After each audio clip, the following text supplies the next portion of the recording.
Inflammation को आप इस तरह समझ लें कि कुदरत ने हमारे जिस्म में जो रिएक्शंस हो रहे होते हैं जब हम कोई चीज़ खाते हैं, चाहे वो कोई दवा हो, चाहे वो कोई ख़ुराक हो, जैसे जैसे इंसान बड़ा होता जाता है तो ये चेन रिएक्शंस जब टूटते हैं तो इनके रिएक्शंस के टूटने से कुछ एबनॉर्मल कंपाउंड्स बनते हैं, कुछ नॉर्मल कंपाउंड्स बनते हैं।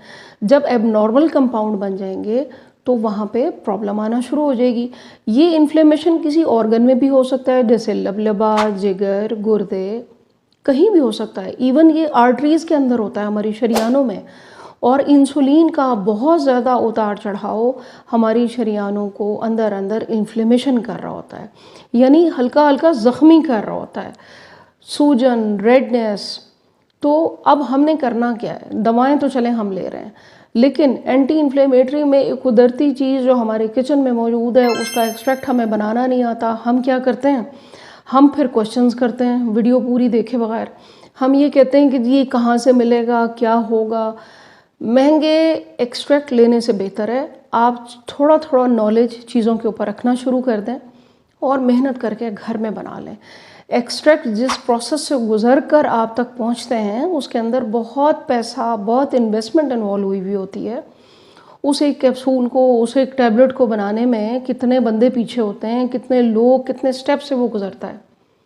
तो इससे बेहतर नहीं है कि हम जो चीज़ बना सकते हैं और ईजी है। अच्छा, पहले तो जी अदरक पे बात करते हैं कि अदरक के अंदर ऐसा है क्या करामाती जो कंपाउंड है, वो है जिंजरोल। ये वो कंपाउंड है जो स्ट्रॉन्ग एंटी इन्फ्लेमेटरी समझा जाता है। क्यों समझा जाता है? कि जब जिस्म में वो एंजाइमेटिक रिएक्शन बनते हैं ना, जो साइटोकाइनेज और ग्लूकोकाइनेज, ये वो कंपाउंड हैं जो इन्फ्लेमेशन बनने से पहले बनते हैं जिस्म के अंदर। ये उसको जाके ब्रेक डाउन करता है, उसको तोड़ता है, तो आपकी इन्फ्लेमेशन बनने ही नहीं देगा। और इसके साथ साथ ये सिर्फ यही नहीं करता कि तोड़ता है, इसके अलावा वो वाले एंजाइम्स उनको प्रमोट करता है जिस्म के अंदर जो इन्फ्लेमेशन होने नहीं देते।